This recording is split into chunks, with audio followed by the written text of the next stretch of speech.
Hello everyone, good morning. আজকের ব্লগটা আমি এখান থেকে স্টার্ট করছি। আর সবাইকে কিন্তু হ্যাপি দিওয়ালি। সবাই অনেক অনেক আনন্দ করো। আর দেখো আমি চলে গেছি সোনারপুরে। বড়লোকিয়া মিষ্টির দোকান, বড়লোকিয়া মিষ্টির দোকানে নিয়ে গেছিলাম। ওখানে আমি একটা 100 দইয়ের ভাত নিয়েছি, ওটাই খেতে খেতে এখন বাড়ি যাবো। এত বাইরে গরম। বাজার থেকে ফিরে এসে চলে গেছিলাম বাজি কিনতে। আগেও বাজি কিনেছি, আরও বাজি কিনবো, কারণ বরের ছেড়ে বাজি না কিনলে হয়। দেন তারপর চলে গেছিলাম আমাদের পাড়ার দশকর্মার বাজার করতে। বাজার করে টোরে সন্ধেবেলায় বাড়িতে বাতি জ্বালিয়ে দিন আমি কিন্তু চলে গেছিলাম আমার শ্বশুর বাড়িতে, কারণ ওইখানে ছিল হচ্ছে পুজো। আর ওখানে মাকে দেখো, আমরা আগের দিন দেখেছি যেভাবে সাজিয়েছিলাম, আজকে মাকে পুজোর উপরে দেখো কেমন লাগছে একবার।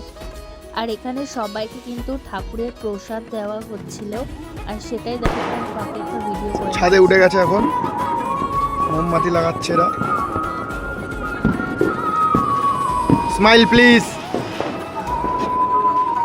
তিনতলায় চলে এসেছি এখন, আর তিনতলাতে এসে রকেট ছাড়া শুরু করে দিয়েছে। আর এখানে মোমবাতি সাজাচ্ছে। এখানে তো দেওর আছেই, জানো, মানে দেওর তো না, মানে কি বলবো আর।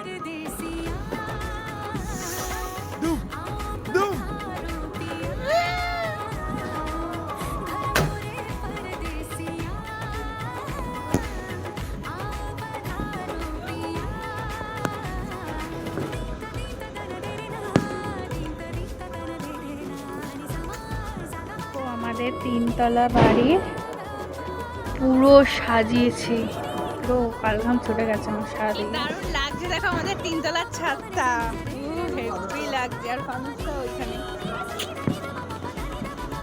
কোন দিক ছেড়ে কোন দিক দেখাবো। এখন আমি রেডি হয়ে গেছি, আর এখন রেডি হয়ে যাব আমি ওই বাড়িতে। আর এখানে আমার দেওর হচ্ছে যে ফানুস মানে প্রস্তুতি করছে।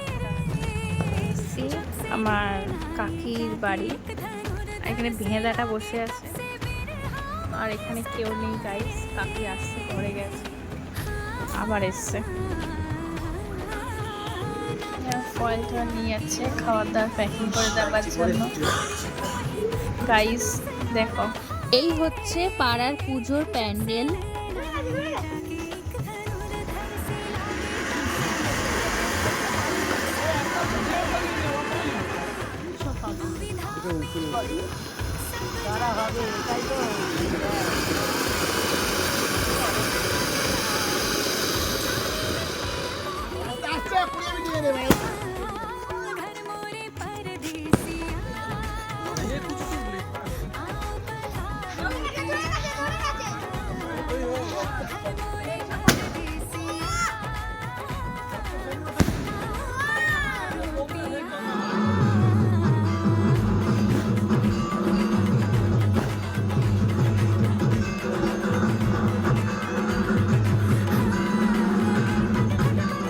বাজে ভোর বলবো না রাত্রির বল বুঝতে পারছি না, 4টে।